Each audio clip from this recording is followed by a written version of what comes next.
Assalamualaikum warahmatullahi wabarakatuh. Perkenalkan, saya Razitania Safrani dengan NIM 250607110026. Pada kesempatan kali ini, saya akan memaparkan materi dari pertemuan 1 sampai dengan pertemuan 9 dalam mata kuliah Introduction to Computer. Adapun topik-topik yang akan dibahas meliputi internet, application software, sistem unit, input dan output, penyimpanan, operation system, komunikasi, dan jaringan.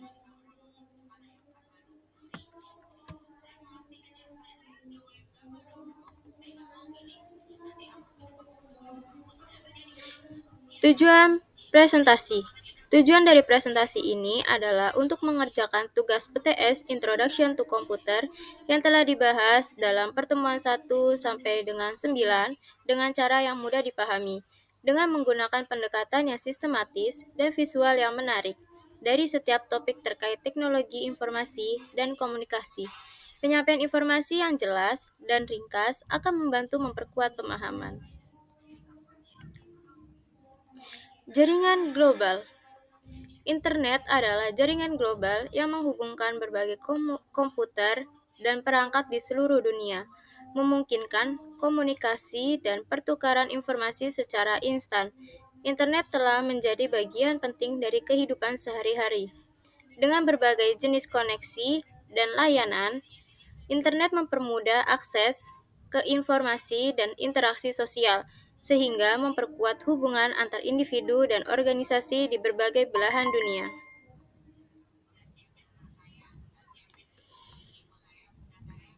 Jenis koneksi internet. Di sini ada 3 jenis, yaitu kabel, wifi, dan seluler. Yang pertama ada kabel, koneksi stabil dan cepat untuk perangkat tetap terhubung. Yang kedua ada wifi, koneksi nirkabel yang memudahkan pergerakan perangkat. Yang ketiga ada seluler, akses internet di mana saja dengan jaringan ponsel. Layanan utama internet yang penting. Di sini ada 3, yaitu ada email, AI, dan VoIP. Yang pertama ada email. Komunikasi efektif dengan pesan digital terkirim cepat. Yang kedua ada AM. Pertukaran pesan instan secara real time di perangkat. Yang ketiga ada VoIP. Panggilan suara berkualitas tinggi melalui internet.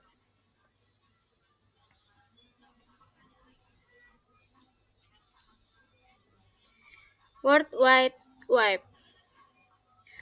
World Wide Web adalah sistem informasi global yang memungkinkan akses ke berbagai situs dan konten di seluruh dunia. Web browser berfungsi sebagai alat utama untuk menjelajahi dan berinteraksi dengan informasi ini. Dengan menggunakan URL, pengguna dapat mengakses situs web yang menawarkan berbagai layanan seperti berita, e-commerce, dan edukasi, meningkatkan kemudahan dalam mencari informasi.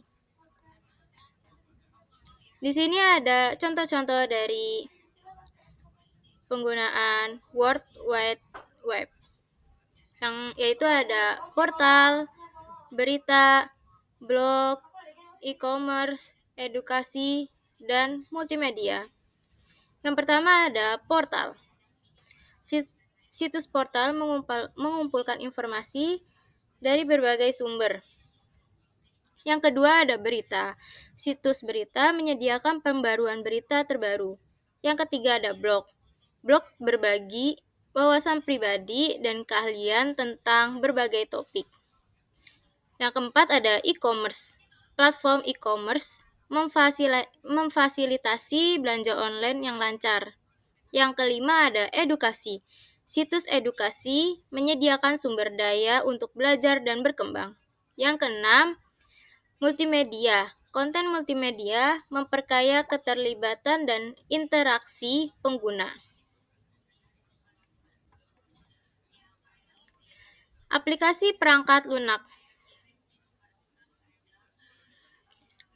Aplikasi software adalah program yang dirancang untuk membantu pengguna dalam berbagai aktivitas sehari-hari, dari desain grafis hingga konferensi video. Aplikasi ini mencakup beragam fungsi. Contohnya Canva, menawarkan kemudahan dalam membuat desain. Sedangkan Zoom menjadi alat penting untuk komunikasi jarak jauh. Dengan adanya aplikasi ini, produktivitas dan kolaborasi dapat ditingkatkan secara signifikan. Jenis-jenis aplikasi perangkat lunak. Di sini ada 3 jenis, yaitu software bisnis, multimedia, dan pendidikan. Software bisnis, aplikasi untuk pengelolaan dan produktivitas bisnis. Yang kedua ada multimedia, aplikasi untuk konten audio dan visual interaktif. Yang ketiga ada pendidikan, aplikasi untuk pembelajaran dan pengembangan diri. Komponen utama sistem. Sistem unit komputer terdiri dari 4 komponen utama, yaitu ada CPU, motherboard, memori, dan power supply. CPU berfungsi sebagai otak yang mengolah data, sementara motherboard menghubungkan semua komponen. Memori menyimpan data sementara untuk akses cepat, dan power supply menyediakan daya untuk seluruh sistem. Memahami fungsi masing-masing komponen sangat penting untuk mengoptimalkan performa komputer. Di sini ada kecepatan CPU rata-rata yaitu 1,5 GHz dan arsitektur data modern ada 64 bit. Dan yang ketiga ada jumlah CPU umum ada 4 cores. Alat input komputer. Perangkat input komputer merupakan alat yang memungkinkan pengguna berinteraksi dengan sistem. Keyboard dan mouse adalah alat yang paling umum digunakan, sedangkan scanner dan kamera berfungsi untuk mengimpor data ke dalam komputer. Dengan teknologi biometrik seperti pemindahan sidik jari, keamanan data semakin meningkat. Setiap perangkat memiliki fungsi unik, namun semuanya mendukung pengalaman pengguna yang lebih baik. Alat output. Perangkat output adalah alat penting dalam penyampaian informasi kepada pengguna. Monitor menampilkan gambar dan teks. Printer mencetak dokumen dan foto. Speaker mengeluarkan suara dari perangkat, dan proyektor menampilkan konten ke layar lebih besar. Dengan berbagai fungsi ini, perangkat output berperan vital dalam meningkatkan pengalaman pengguna dalam berinteraksi dengan teknologi informasi.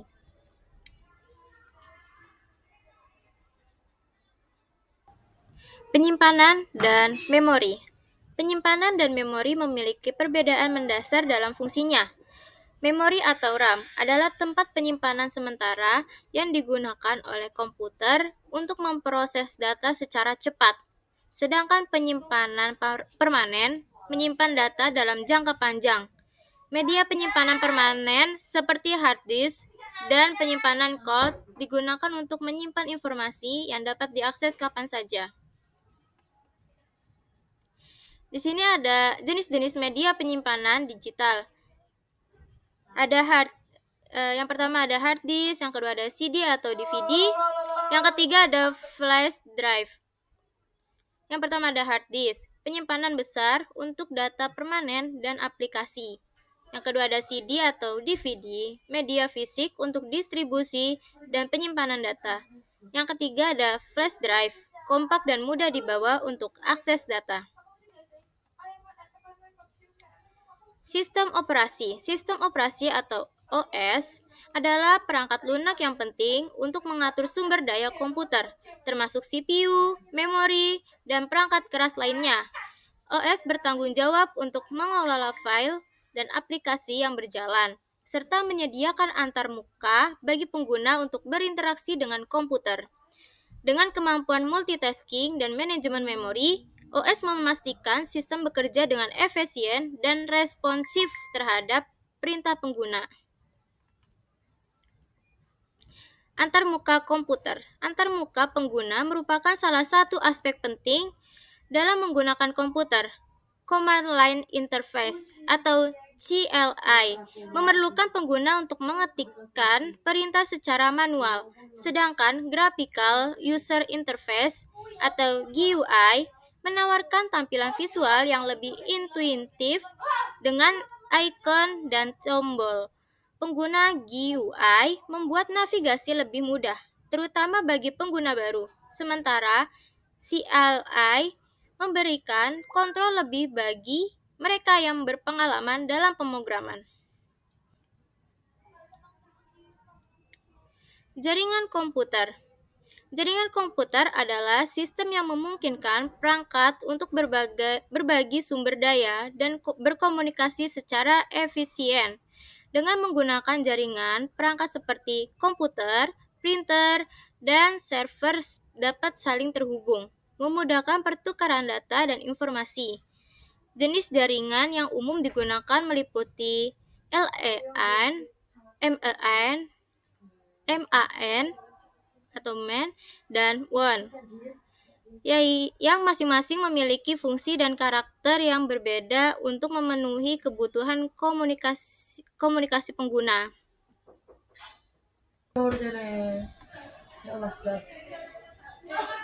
Di sini ada 6, yaitu ada LAN, MAN, WAN, switch, modem, dan router. Yang pertama ada LAN, jaringan lokal yang menghubungkan perangkat dekat.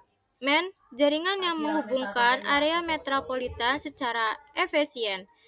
WAN, jaringan luas yang menghubungkan lokasi berbeda secara global.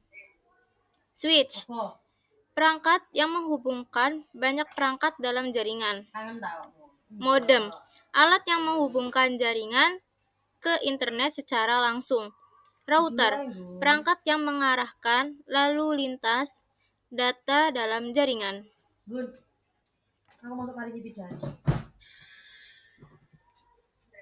Demikianlah pemaparan saya mengenai rangkuman materi dari pertemuan 1 hingga pertemuan 9 dalam mata kuliah Introduction to Computer. Dari pembahasan ini, dapat disimpulkan bahwa komputer merupakan sistem yang saling terhubung antara hardware, software, penyimpanan, sistem operasi, dan jaringan komunikasi yang semuanya bekerja bersama untuk membantu manusia dalam berbagai aktivitas. Semoga penjelasan yang saya sampaikan dapat menambah pemahaman kita semua tentang dasar-dasar komputer dan pentingnya teknologi informasi di era digital saat ini. Terima kasih atas perhatian Bapak dan teman-teman. Wassalamualaikum warahmatullahi wabarakatuh.